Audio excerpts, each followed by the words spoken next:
Blog तो मैंने बनाया नहीं, बहुत दफा इस पे वीडियो बनाई भी, बनाते बनाते फिर मैंने साइड पे कर दिया, बनाते बनाते फिर मैंने छोड़ दिया, फिर मैंने डिलीट कर दिया कि नहीं, जब सोच लिया नहीं बनाना तो नहीं बनाना। लेकिन मैं आज आपके साथ एक बात बताने के लिए जा रही हूँ कि मैं अब इस चीज से ना बहुत ज्यादा ना, एक बंदा होता है ना डिस्टर्ब हो जाता है। मैं तंग हो गई हूँ इन सारी बातों से। बातें मतलब कुछ ऐसी हैं कि पिछले 1 साल से जो भी मेरे साथ हुआ, कुछ लोग जानते हैं, कुछ लोग नए होंगे इस टाइम मेरे साथ, किसी को पता है किसी को नहीं पता। मतलब हर किसी की लाइफ में जो भी जैसा प्रॉब्लम होता है, मेरी लाइफ में भी एक था जो कि गुजर गया, और उसने जैसे वो प्रॉब्लम एक मेरी लाइफ में आई, उसने मुझे खत्म किया, और जो सितारा थी उसको खत्म कर दिया, और जो थी जिसकी लाइफ में ये प्रॉब्लम आई उसको उसने मिटा दिया था, और वो मिट चुकी थी। अब जो एक अपने आप को जिसने जिंदा किया, उसके साथ जो कुछ गुजरा, मैंने उस सारी चीजों को खत्म करके अपनी एक नई आगे की लाइफ में शुरुआत की, और उन सारी बातों को भुला के, क्योंकि उन सारी बातों ने मुझे जितना बर्बाद करना था, मेरा दिमाग जितना एक डैमेज करना था, मेरी लाइफ को जितना डैमेज करना था, मेरे बच्चों का, मुझे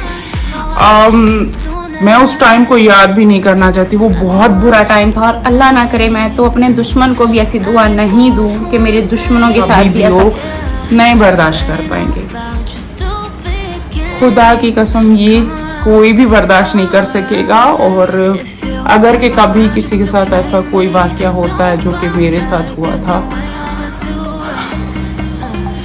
अपने आप को मारने के अलावा कोई रास्ता बचता ही नहीं है। इतना सब जब जिसके साथ भी होता है, एक आपकी ऐसी जॉब है और जहाँ पर अल्लाह ने आपको इतना ज्यादा सक्सेस दिया है, बहुत कामयाबी आपको मिली है, उस जगह पर आकर जहाँ आपको पूरी दुनिया देख रही है, उस जगह आकर आपको कोई नंगा कर दे पूरी दुनिया के सामने, और ऊपर से ये भी बोले कि इसके साथ हम जो कर रहे हैं, अगर इसने रिटर्न में हमें कोई रिप्लाई किया तो हम इसको और बर्बाद करेंगे।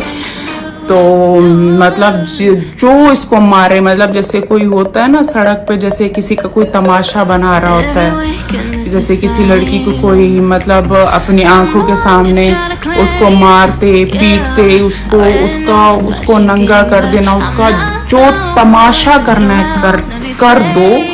और अगर ये लड़की वापस हमें कुछ बोलेगी तो ये जो हो रहा है इससे मजीद और होगा। तो खैर मेरे अंदर तो उस चीज की हिम्मत भी नहीं है कि मैं अपना वो वाला टाइम याद कर सकूं।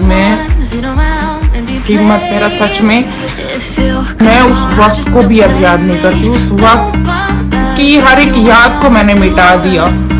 उस वक्त में मेरे साथ जो रिश्ते थे, जिन्होंने मेरी इस बर्बादी में मेरी उस बर्बादी का जिसने शामिल हुआ, सड़क पर ऐसी पड़ी हूँ और सारे मुझे मार रहे हैं, मुझे मजीद और नंगा कर रहे हैं, मेरे कपड़े और उतारे जा रहे हैं। वहां पर मेरे फैमिली, मेरा खानदान, मेरे रिश्तेदार यूं तालियां बजा रहे हैं।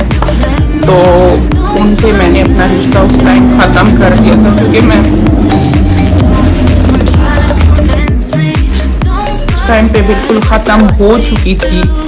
और जैसे कोई कहते हैं ना कि कोई जिंदा लाश हो, मैं एक ऐसा बन गई थी। सिर्फ और सिर्फ मैं ये सोच रही थी कि एक जो मेरे अंदर सांस चल रही है ना, वो सांस सिर्फ मेरी औलाद की वजह से चल रही है। कि अगर मेरा तो कोई, मुझे तो नहीं इन लोगों ने बचाया, लेकिन अगर ये सांस मैं अपने इस जिस्म से अलग कर देती हूँ तो मेरी औलाद को कौन देखेगा। मेरे हस्बैंड के पास सेकंड ऑप्शन है, आपको पता है, उनकी दूसरी शादी है, और एक दिन रोएंगे, 2 दिन रोएंगे, 3 दिन रोएंगे। जाहिर सी बात है वो अपनी वाइफ को, उनकी वाइफ और मेरे बच्चे साथ में रहेंगे। लेकिन ये एक रियलिटी है, मैं उसको कसूरवार नहीं ठहरा रही जो मेरे हस्बैंड की दूसरी वाइफ है, ना ही मैं उनको कुछ यहाँ पर गलत बात बोल रही हूँ। कौसर है, कौसर की जगह पर कोई भी मेरे हस्बैंड की वाइफ होती, या फिर किसी की भी लाइफ में आप देख लो।